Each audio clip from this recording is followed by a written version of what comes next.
Você está com o passador? O que é Tá mais gravando. prático para você? Eu não. Você dá um passador para você. Marcelo, o segredo é ficar aqui em cima e a luz tem que te incomodar mesmo. Ah, então tem que ser Na hora assim, que a luz tá? estiver te incomodando muito, é sinal que você está no lugar certo. Ah, então perfeito. Acho que é bem aqui Isso. mesmo. Gente, então assim, boa noite para todo mundo. Eu sou Marcele Lagden, já fui daqui do serviço. A gente vai falar hoje um pouquinho do novo padrão de tratamento para câncer de próstata metastático de alto risco no cenário hormônio sensível. Esses são meus conflitos de interesse. Falando um pouco sobre a história natural do câncer de próstata, que todo mundo já sabe bastante. Uma doença clinicamente localizada, ela vai ser tratada com um tratamento local, ou uma prostatectomia ou uma radioterapia. Em aproximadamente 20% dos pacientes, eles vão evoluir com uma falha, né, com o aumento do PSA, e isso configura uma recidiva bioquímica. Alguns pacientes, eles vão ser hormônio sensível M0 e vão virar depois, posteriormente, resistente à castração M0. E outros pacientes já vão virar hormônio sensível M1 e mesmo depois de uma boa da terapia de deprivação de androgênio, aproximadamente 1 ano eles podem se tornar resistentes à castração com metástase. A gente vai falar exatamente nesse cenário, hormônio sensível com metástase. É esse cenário que a gente vai abordar hoje. Pode ir passando. Só para a gente enfatizar que a gente tratava esses pacientes metastáticos, hormônio sensível, há basicamente 70 anos da mesma forma, com bloqueio hormonal total. Até que em 2015 veio o Charted, né, e posteriormente o Stampede, que revolucionou esse cenário desses pacientes com um ganho de sobrevida para esse cenário específico de paciente com quimioterapia, no caso do docetaxel. Mas há 74 anos a gente tratava da mesma maneira esses pacientes. Por que quimioterapia e terapia hormonal? Quais são os prós e os contras? Os prós é que atacam precocemente os clones independentes de testosterona, permitindo manter o câncer de próstata em remissão por mais tempo. E alguns pacientes, no momento da progressão, eles vão estar muito frágeis para a quimioterapia. Então, você abordar e oferecer essa estratégia precocemente para esses pacientes parece ser uma boa escolha, porque esperar evoluir a doença e progredir, pode ser que eles não sejam mais candidatos por conta de um PS ruim. E os contras é que a própria terapia de deprivação androgênica pode tirar a célula do ciclo celular, tornando-a menos responsiva à quimioterapia, e alguns pacientes que poderiam responder por muito tempo à terapia de privação hormonal, talvez nunca necessitassem de quimioterapia. Aqui é só para a gente relembrar como era o desenho do Charted, né? Que foi, como eu falei, esse estudo publicado na ASCO em 2015, um estudo extremamente importante, que até então a gente tratava anos os pacientes da mesma forma, com um bloqueio hormonal total, até que revolucionou com ganho de sobrevida, que mostrou o docetaxel nesse grupo específico de pacientes. Esse desenho desse estudo foi uma randomização, que um braço era quimioterapia, mas castração hormonal, versus um braço de castração hormonal isolado. E tinha como endpoint primário a sobrevida global. A curva de sobrevida global a gente já consegue ver um ganho a favor do braço da combinação, né, com a quimioterapia, de 57 versus 47. E na análise pré-planejada desse subgrupo, a gente pôde perceber que os pacientes que mais se favoreceram foram os pacientes de alto volume, que a gente tem um ganho de 51 versus 34. Já nos pacientes de baixo volume, a gente não teve esse ganho. E aí, então, depois de 74 anos, voltando, a gente revolucionou esse cenário com a chegada com a comprovação de sobrevida global com a quimioterapia, E em apenas 2 anos surgiu uma nova droga nesse cenário, que a gente só sabia que ela era efetiva no cenário de castração resistente, não em M1 sensível a hormônio. Então, esse é o estudo mais importante de hoje, que é o Latitude, que é um estudo de fase 3, duplo cego, randomizado, multicêntrico, um estudo que foi publicado na New England, que teve como primeiro autor o Dr. Karen, e ele avaliou os pacientes recém-diagnosticados, ou seja, o paciente tinha que ter o diagnóstico de pelo menos 3 meses até o tempo de entrada, né, no estudo, e pacientes de alto risco, que eu vou falar posteriormente, que seriam 2 dos 3 critérios que classificariam a doença como alto volume ou uma doença biologicamente mais agressiva. Por que essa combinação? Por que pensaram nessa combinação da biraterona, prednisona e terapia hormonal nesse cenário? Primeiro, porque os mecanismos de resistência a terapias de deprivação androgênica podem se desenvolver precocemente. Depois, porque a terapia de deprivação androgênica não inibe a síntese de androgênio pelo adrenal, pelas células tumorais, como a gente já sabe. E essa droga já tinha ganho sobre a vida global também no cenário de próstata resistente à castração.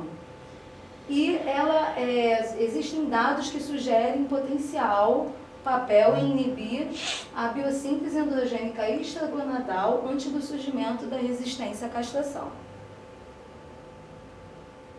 Então, esse foi o desenho do estudo. Eram pacientes todos metastáticos de alto risco, estratificado para a presença ou não de metástase visceral. A performance stato através do ECOG era 0, 1 ou 2, e a randomização foi de 1 para 1. Um braço a gente tinha o bloqueio hormonal, um ADT, mais abiraterona e mais prednisona. Uma coisa interessante é que a prednisona já era numa dose menor do que a gente via nos estudos anteriores do COA 301, 302, numa dose de 5 mg, igual o Stampede. E o outro braço era a deprivação hormonal mais o placebo. E os endpoints estudados, primário era sobrevida global, sobrevida livre de progressão radiológica, e os secundários era tempo para a progressão de dor, tempo para PSA, tempo para o próximo evento esquelético sintomático, ou seja, tempo que o paciente pudesse fazer uma compressão medular, uma fratura patológica, até precisar de uma radioterapia paliativa, e o tempo para quimioterapia e terapias subsequentes.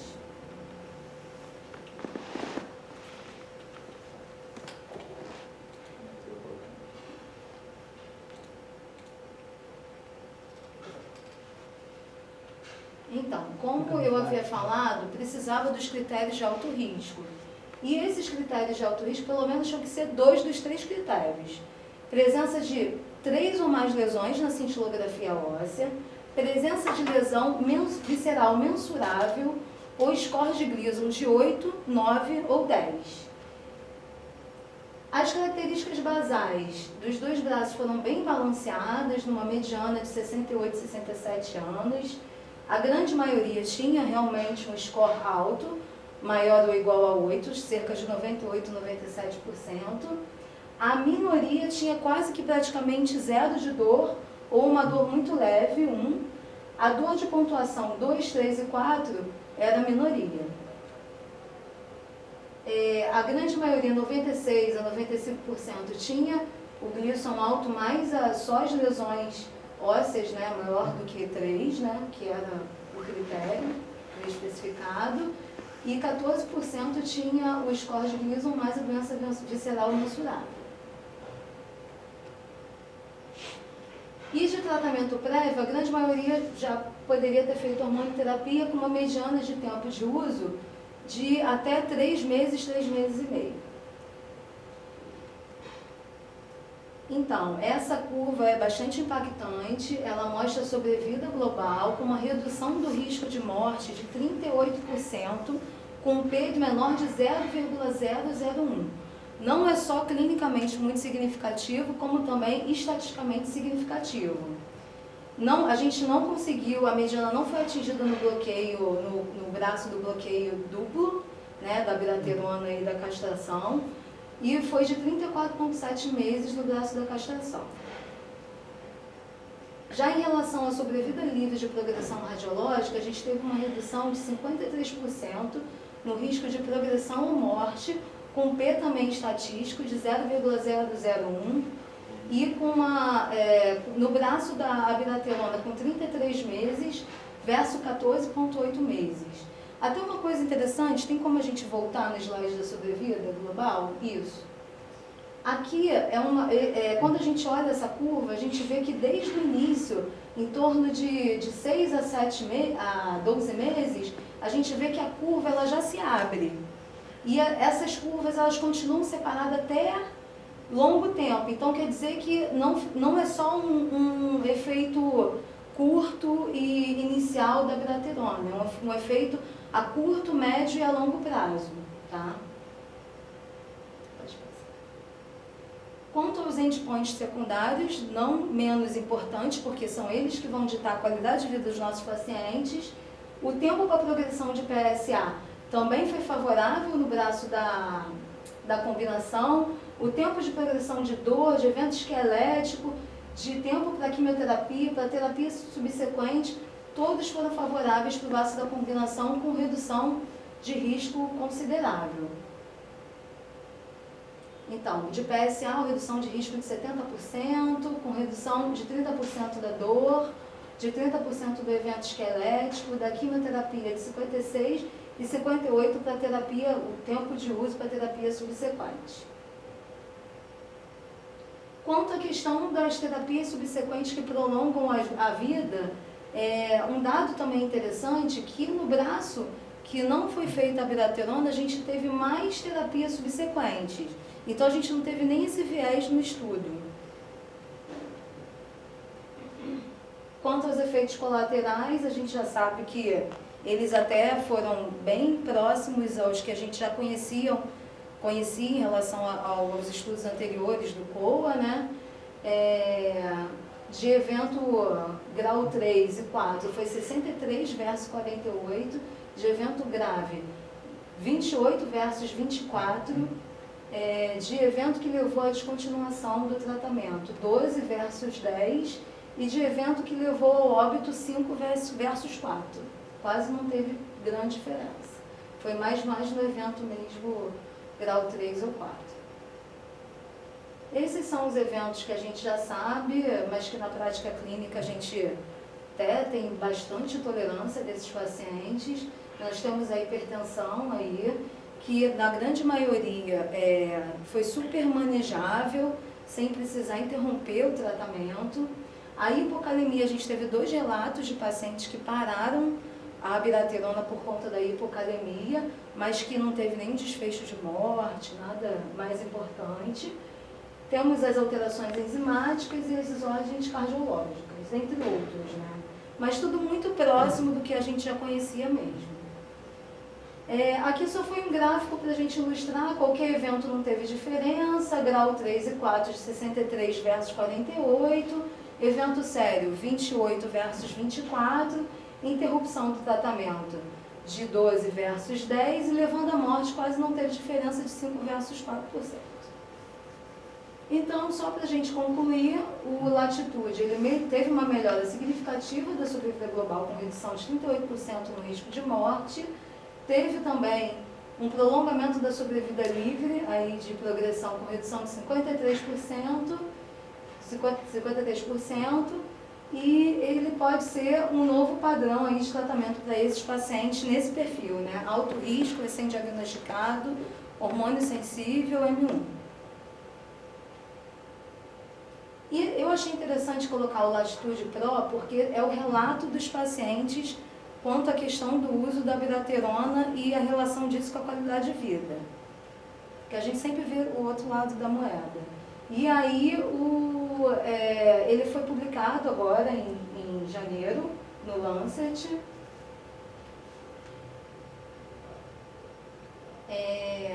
Pacientes com câncer de próstata metastático frequentemente experimentam efeitos negativos na qualidade de vida, que pode estar relacionado à própria doença ou podem estar relacionados ao tratamento mesmo. É importante para retardar a progressão da doença e estender a sobrevida sem aumentar a carga de sintomas. É necessário um melhor entendimento dos impactos das novas terapias, da perspectiva da experiência do próprio paciente. E esta análise foi realizada para explorar a diferença da qualidade de vida relacionada à saúde entre o braço da abiraterona, do duplo bloqueio, versus só a castração. Eles utilizaram alguns instrumentos para avaliar a dor, interferência da dor, fadiga, qualidade de vida, escala analógica, visual, mobilidade, autocuidado. Esses dados eles eram coletados no início do estudo, mensalmente, geralmente, do ciclo 1 ao ciclo 13, depois a cada 2 meses, até progressão de doença ao final do estudo. Só esse questionário aí de status de saúde, de utilidade, que era mais complexo, que foi coletado a cada 4 meses, por um total de 12 meses após descontinuação e descontinuação do tratamento. Também teve um impacto de redução de 33% no risco de sobrevida na interferência da dor, com 18 meses para o braço só da castração e não alcançado para o braço da combinação, com redução de 41% do risco de progressão da interferência da fadiga. E aqui foi o tempo mediano para deteriorização do status funcional, que também foi melhor em todos os aspectos no braço da abiraterona, exceto nesse último aspecto, que é o bem-estar social e familiar, que foi um pouco melhor no braço mesmo da castração hormonal. Conclusão, retarda o tempo da progressão da intensidade da piora da dor e da interferência da dor, retarda o tempo para a progressão da intensidade da piora da fadiga e para a interferência da fadiga e prolonga o tempo para a degradação da qualidade de vida. Esse é um outro estudo interessante que a gente já falou inúmeras vezes, que é um estudo inglês, complexo, multibraços, com mais de 10 mil pacientes, que vão aparecendo os dados de cada braço ao longo do tempo e a gente vai avaliar o braço da abiraterona versus castração. Lembrando que os critérios de inclusão, os pacientes, eles são completamente diferentes dos critérios de inclusão do Latitude. São pacientes de menos risco, porque não incluía só paciente metastático, como paciente com doença localmente avançada, linfonodo positivo ou linfonodo negativo, mas com pelo menos 2 dos critérios, que é o T4, T3, T4, PSA maior ou igual a 40 e o score de 8 a 10. E o interessante também é que esses pacientes também tinham, né, nesses critérios, tinha uma população muito pequena, bem pequena, de pacientes que tinham sido feitos tratamentos locais, o que também não acontecia no Latitude. Então, uma população biologicamente menos agressiva, de menor risco, né, o Stampede. Só para a gente ter uma ideia geral das características dos pacientes, 52 eram metastáticos e 48 eram doença localmente avançada, sendo que 20 linfonodo positivo e 28 linfonodo negativo. A mediana também de idade foi bem próxima, de 67 anos. Isso é o esquisito. Em relação à sobrevida global, no braço também da abiraterona a gente teve uma melhora da sobrevida de 37%, com um P com a maior quantidade de zero que eu já vi, bastante estatístico. Em relação à sobrevida livre de progressão, de falha, também a gente teve uma superioridade para o braço da abiraterona. E em relação aos desfechos também secundários, também mostrou uma superioridade em relação à abiraterona versus castração. Resumo dos eventos adversos do Stampede. Também muito próximos ao que a gente já conhecia, 47% dos pacientes do braço da biraterona tiveram os eventos adversos grau 3 e 5. Hipertensão 3 a 5 ocorreram em 5% dos pacientes, enquanto a hipocalemia teve apenas 1% de incidência. Os eventos adversos foram consistentes com os estudos, apesar de maior duração do tratamento, particularmente nos pacientes metastáticos. A menor dose de prednisona, que foi utilizada, 5 mg, que nem o Latitude, parece não ter influenciado na taxa de eventos adversos severos como hipertensão ou hipocalemia. Conclusão, ele também teve, o braço da biraterona com a prednisona também teve impacto na sobrevida global em 37%, na sobrevida livre de progressão em 71%, de eventos esqueléticos sintomáticos em 55%, e o tratamento foi bem tolerado. Os eventos que a gente já sabidamente conhecia pelos estudos prévios. No Latitude, a incidência de hipertensão e hipocalemia grau maior ou igual a 3 foi maior do que a relatada em estudos anteriores de fase 3. Os eventos observados de hipertensão e hipocalemia foram gerenciáveis com medicação e raramente tiveram descontinuação do tratamento ou levaram a consequências sérias. No Stampede, os eventos adversos foram classificados de acordo com a tabela de critério de eventos adversos versão 3. Já o Latitude, ele foi classificado através da tabela de critérios versão 4. Então, eles acham que essa diferença pode interferir nos resultados, tem interferido nos resultados. Além disso, a diferença de frequência também de monitoramento e de coleta de dados entre os dois estudos também podem ser parte do motivo da diferença na incidência tanto da hipertensão quanto da hipocalemia. Lembrando que nenhum dos dois precisou ter um manejo especial da hipertensão, foi super manejável e não precisou interromper por conta da hipertensão. Só a hipocalemia que no Latitude tiveram 2 pacientes que pararam. E como comparar agora? Porque a gente tem 2 drogas muito boas nesse cenário. A quimioterapia, né, que tem um perfil completamente diferente da biraterona, principalmente em termos de toxicidade, de custo. E a gente até hoje não tem um estudo de comparação direta, né? Só relembrando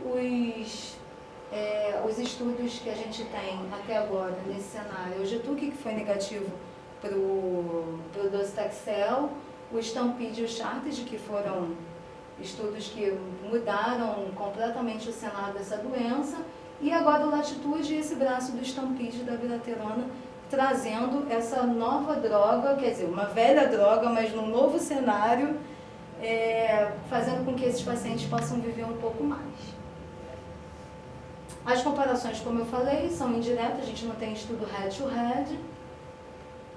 Só relembrando os critérios de elegibilidade, que são critérios distintos, né? No Latitude, a gente tinha que ter 2 dos 3 critérios de alto risco, que seriam 3 ou mais lesões na cintilografia óssea, presença de lesão visceral mensurável, um score de Gleason maior ou igual a 8, 9 ou 10, e no Charted que precisavam ambos os critérios, que era a presença de mais ou 4 lesões na cintilografia óssea ou de lesão visceral mensurável, para ser considerado como de alto volume.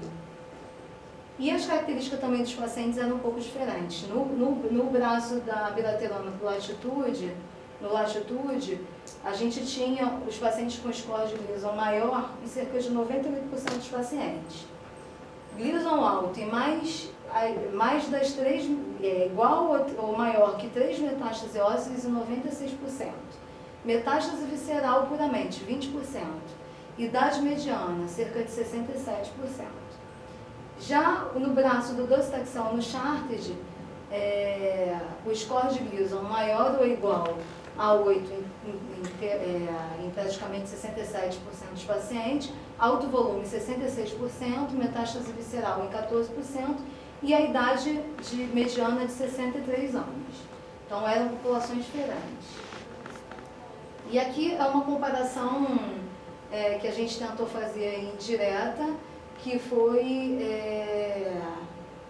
da abiraterona versus castração, que a gente tem um risco aqui reduzido para sobrevida de 38%, e em relação à sobrevida livre de progressão, a gente tem um risco de 62%. Em relação ao docetaxel, o braço da docetaxel mais a castração versus castração, também de 0,73 para o grupo para a sobrevida global e 0,63 para a sobrevida livre de progressão. E da tripla terapia, que seria a abiraterona, docetaxel e castração versus castração, a gente teria 0,67 para a sobrevida e 0,51 para a sobrevida livre de progressão. A gente sabe que a abiraterona, pelo menos, ela é comparável ao docetaxel ou até um pouco superior ao docetaxel, mas a gente realmente faltam ainda estudos de comparação direta.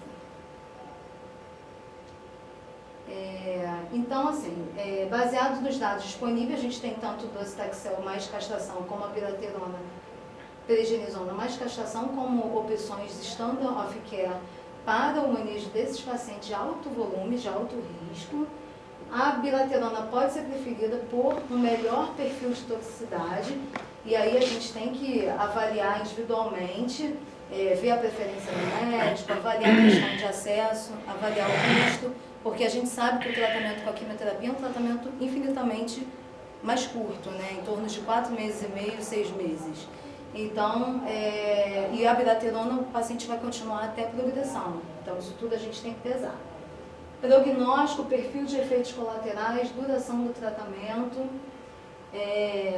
A abiraterona, ela pode ser uma escolha de tratamento para pacientes com baixo volume de doença, visto a clara falta de benefício do docetaxel nessa população.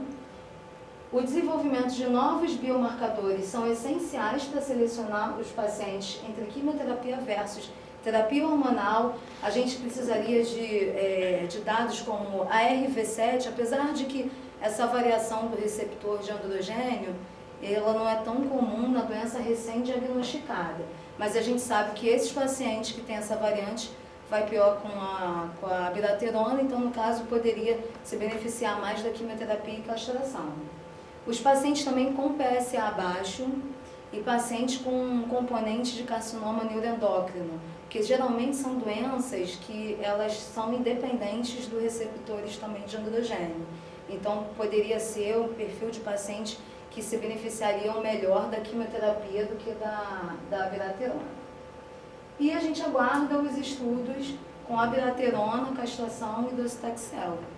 Quem sabe 3 não é melhor do que 2. A gente nem imaginava nesse cenário usar uma droga que era só usada no cenário castração resistente, já veio para um outro cenário completamente diferente, né, que é do hormônio sensível, que é um cenário que realmente estava carente de tratamento, apesar de 2015 ter sido revolucionado pela entrada aí do Charted e do Stampede com a quimioterapia. Era um cenário que a gente tratava por 70 anos da mesma forma. Então, assim, para poder dar um ganho aí de vida maior para essa população de pacientes, tá?